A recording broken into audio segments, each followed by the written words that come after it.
One of the most important questions people ask before they start a journey on a new gacha game is, will it be free-to-play friendly?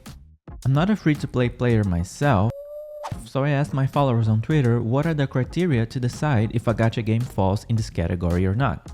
Amongst their various answers, I summarized whatever they told me in these topics. For a game to be free-to-play friendly, there's gotta be a decent amount of free pulls, no important mechanics locked behind characters' copies, there should be relevant 4-star characters and weapons to beat endgame modes, constant power creeping cannot be a thing, and there should be an alternative way to deal with meta besides new units. So we're gonna go through each one of these and see if Wuthering Waves falls in this category or not. And at the end, I added 2 more topics for us to discuss. But before I begin, let's state again that everything we know is based on CBT2, so things could be changed. But in this particular subject, I strongly believe things could only have been changed for better and not for worse. Starting with the most important one, a decent amount of free pulls. In the very first month of the game, we're gonna get a lot of stuff. I'm talking about around 240 pulls for free-to-play players, considering both standard and limited pulls, and even more for light spenders. Shout out to Rivenus who did an amazing calculation in a sheet. I'm dropping the link below. Most of these pulls are for one-time things though. Now if we consider just a regular month in Wuthering Waves, I'm gonna be honest, it's not an extremely generous game. I think it's still pretty good compared to its competitors though. The exact amount of pulls you'll get per patch are still unknown, but from the looks of it, it will be following the format of around 1 whole PD per patch. Don't get me wrong, it's not terrible whatsoever, it's just not the free-to-play paradise that some people are expecting it to be. Where Wuthering Waves is better than its competitors though is in the weapon banner. There's no 50-50 or 75-25 or any of that. In Wuthering Waves, the weapon is guaranteed to be the one on the banner. That's a big win from my point of view. And also, on the standard weapon banner, which is new for some people, you can select which standard banner weapon to get. Okay, next. No important mechanics locked behind characters' copies. That is not the case on Wuthering Waves. Although some characters unlock new mechanics with wave bands or copies, they are far from being necessary. Every character in Wuthering Waves has a forte circuit, which is basically the core passive of your character or signature move, whatever you want to call it. It is what makes every character feel unique. Damage dealer characters have forte circuits that will allow them to do special moves to deal more damage than the rest of the kit.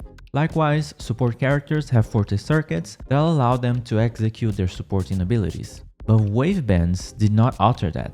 Some of the characters get extra functionalities when they reach some number of copies. For example, Baizi becomes a glacial damage buffer with maximum copies. But none of them are that crazy that it feels necessary.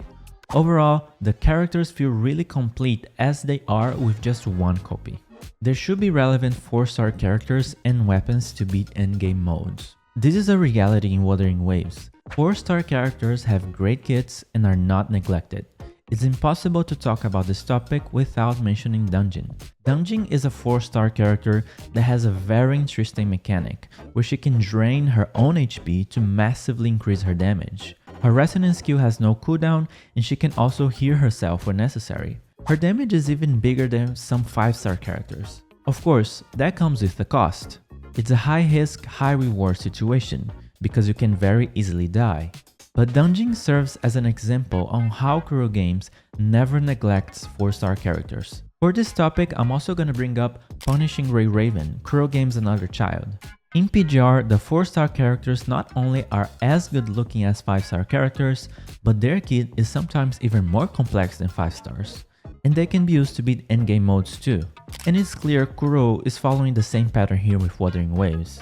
Every 4-star character available at the very beginning of the game is viable to use for endgame content. Everyone will get these characters for free. Baizi, Yang Yang, Shisha, Yangwu, and Sanhua. All of them are good.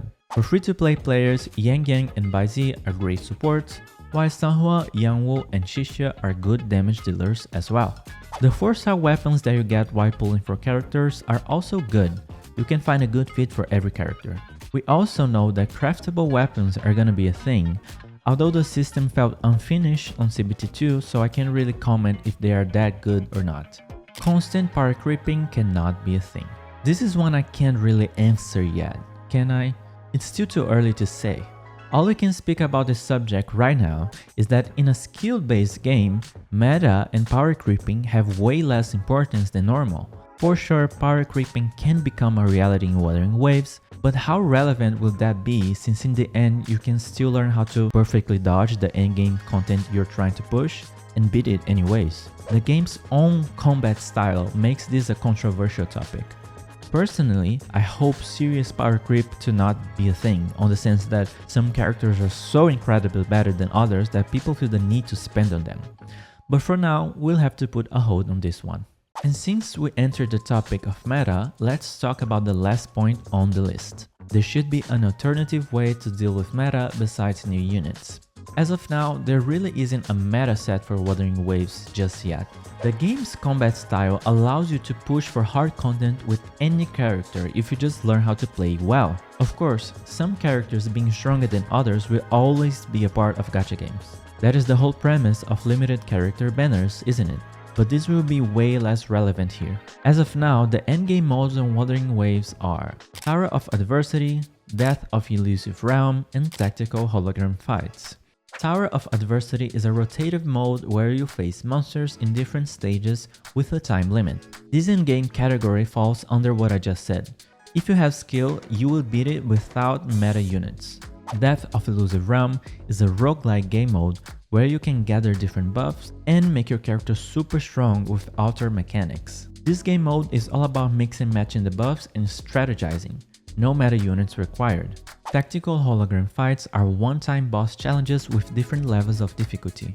This is where try-harders and challenge enjoyers as myself will be living. Here skill matters the most, as it's actually pretty hard. Players were able to beat all difficulties of this mode with only dungeon in the team though.